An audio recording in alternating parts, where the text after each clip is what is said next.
మరో బ్రేకింగ్ చూస్తున్నాం. తెలంగాణలో 2 రోజులుగా ఎడతెరిపిలేని వర్షాలు కురుస్తున్నాయి. బంగాళాఖాతంలో ఏర్పడిన అల్పపీడన ప్రభావంతో రాష్ట్ర వ్యాప్తంగా విస్తారంగా వర్షాలు దంచి కొడుతున్నాయి. దీంతో వాగులు వంకలు ఉప్పొంగి ప్రవహిస్తుండగా పలుచోట్ల రాకపోకలు ఎక్కడికక్కడ నిలిచిపోయాయి. మరోవైపు ఎడతెరిపి లేకుండా కురుస్తున్న వర్షాలకు రాష్ట్రంలోని నీటి ప్రాజెక్టులు నిండుకుండలా మారి జలకలను సంతరించుకున్నాయి.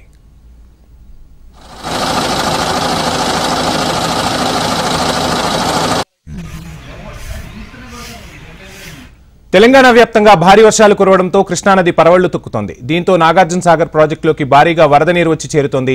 వరద ఉధృతి కొనసాగుతుండటంతో 26 క్రస్ట్ గేట్లను ఎత్తి నీటిని విడుదల చేస్తున్నారు అధికారులు. నాగార్జున సాగర్ పూర్తిస్థాయి నీటి మట్టం 590 అడుగులు కాగా ప్రస్తుతం 587 అడుగులకు నీరు చేరుకుంది. ఎగువ నుంచి 5,33,157 క్యూసెక్కుల నీరు ప్రాజెక్టులోకి చేరుతోంది. 26 గేట్ల ద్వారా 5,41,000 క్యూసెక్కుల నీటిని విడుదల చేస్తున్నారు అధికారులు.